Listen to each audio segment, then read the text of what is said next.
Greetings and salutations, everyone, and happy Halloween. I hope everyone is doing well today. Today I've got 3 exciting, terrifying encounters with Dogman, Skinwalker, and You Tell Me.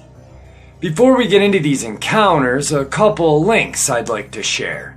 As you know, I am commercial free, so I rely on my Patreon, PayPal, and merch links to help this channel continue to grow and go. Also, I have a second channel which is for creepypasta, fan fiction, and scary voice acting. If that's anything that you guys are into, follow that link, give those stories a listen, and you may just like them. And with that, guys, let's get on with these encounters, shall we? Our first encounter of the day is a subscriber Dogman encounter. What's up, Jeff?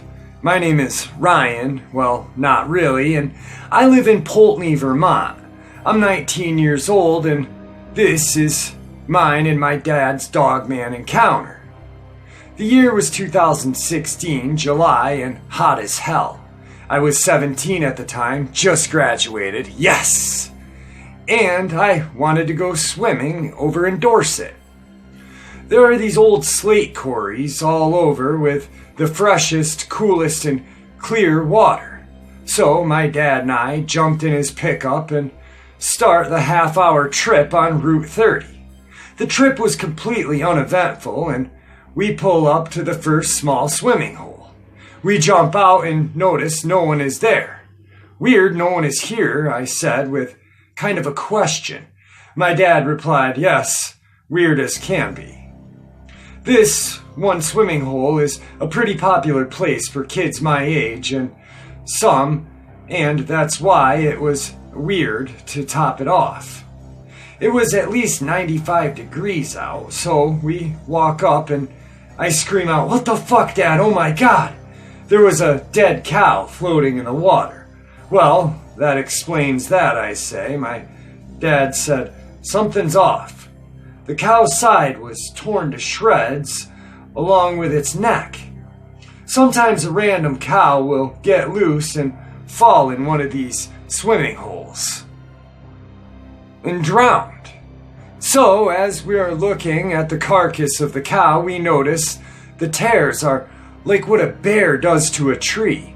4 side-by-side gashes, and the neck was torn right out.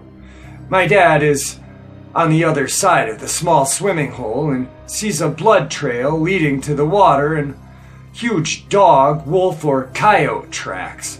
When I say huge, they were at least double my dad's handprints. My dad starts walking towards the truck to call the Vermont State Police and report this when shit hits the fan. Across the road was a huge hayfield, and we see this figure running at us on 2 legs and fast. We could make out some of the features. This thing was at least 8 feet tall and running fast. It looked like a ragged wolf. It was about 200 yards from us, and it dropped to all 4s and stopped. It let out this loud howl, and I felt it in my chest. We jump in the truck, shitting pants and watching this dog monster. The next thing it does is turn back around and bound back on all 4s into the woods. It turns and looks back at us, stands back up on its hind legs and walks into the woods. My dad looked at me and said, "I don't know what that was, and I don't want to find out. Let's get out of here." The whole way home, I looked out the window looking for this thing. I never saw it again or heard a howl like that ever.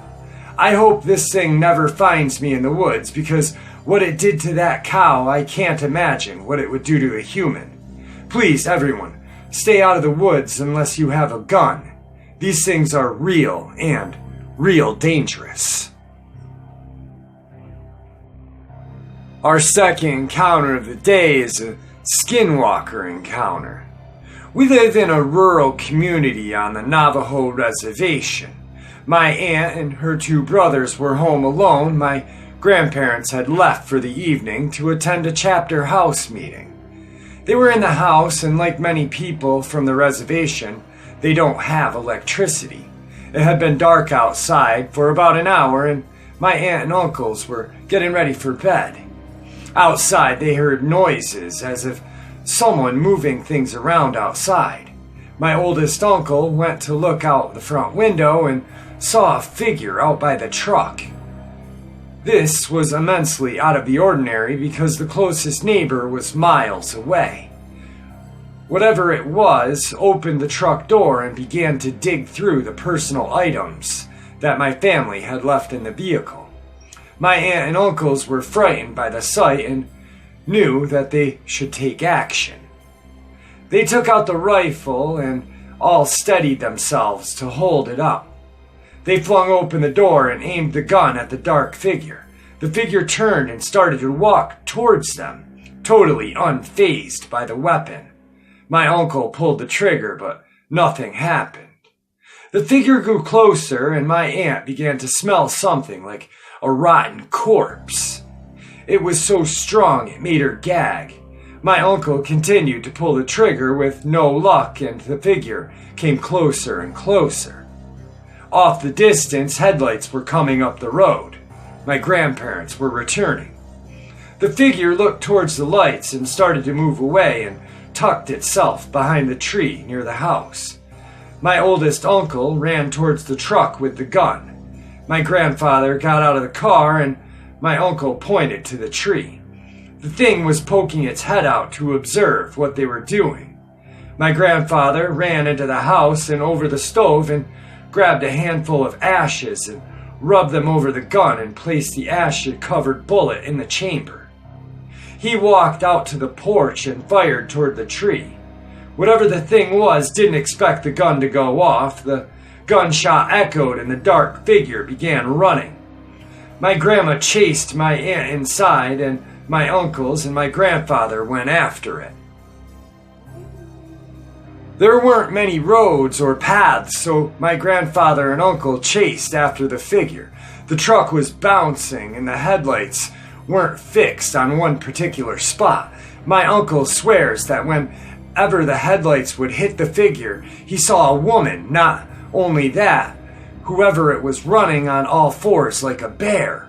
My grandfather eventually stopped the truck, and as they neared the ditch that drops about 20 feet, he got out and began to yell in Navajo.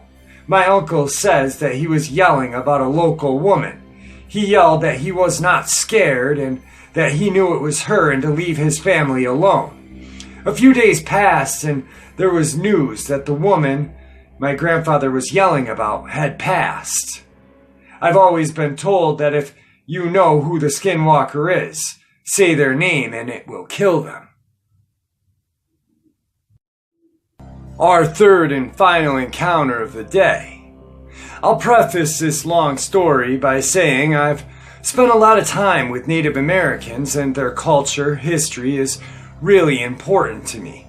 My dad grew up on the border of a res in Alaska and was adopted by a family that was Inuk.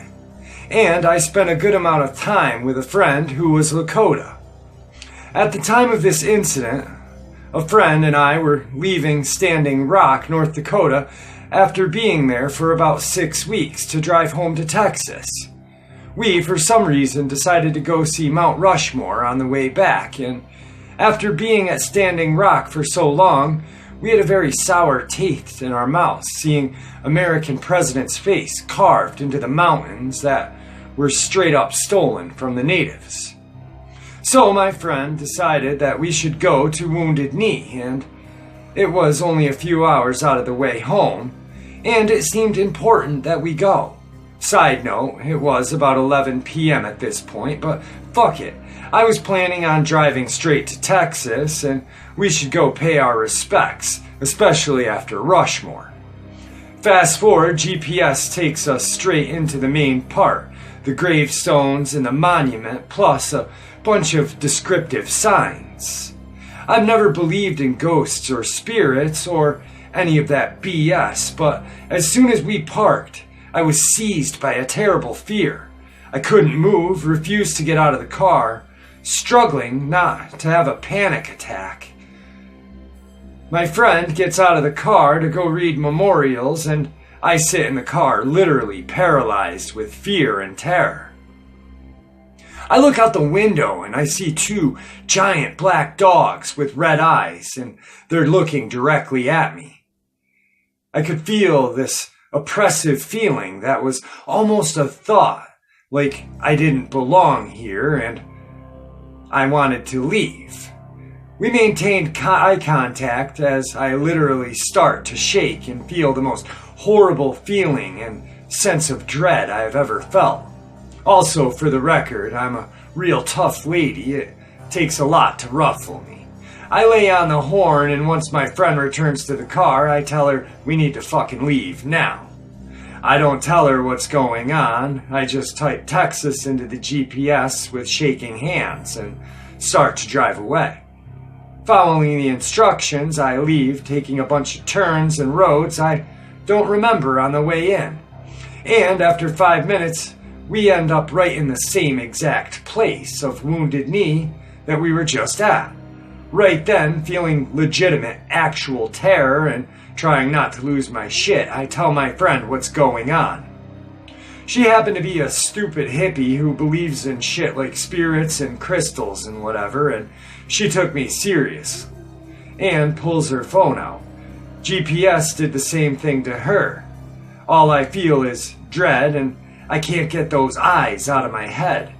I decided to trust my hound dog senses at this point and just fucking drive us as far away as I can. My friend insists we throw off all the jewelry we are wearing, and I drive in clammy terror for at least an hour before I felt even okay to speak. I still don't know exactly what happened, and it still unnerves me. I've got goosebumps just typing this out.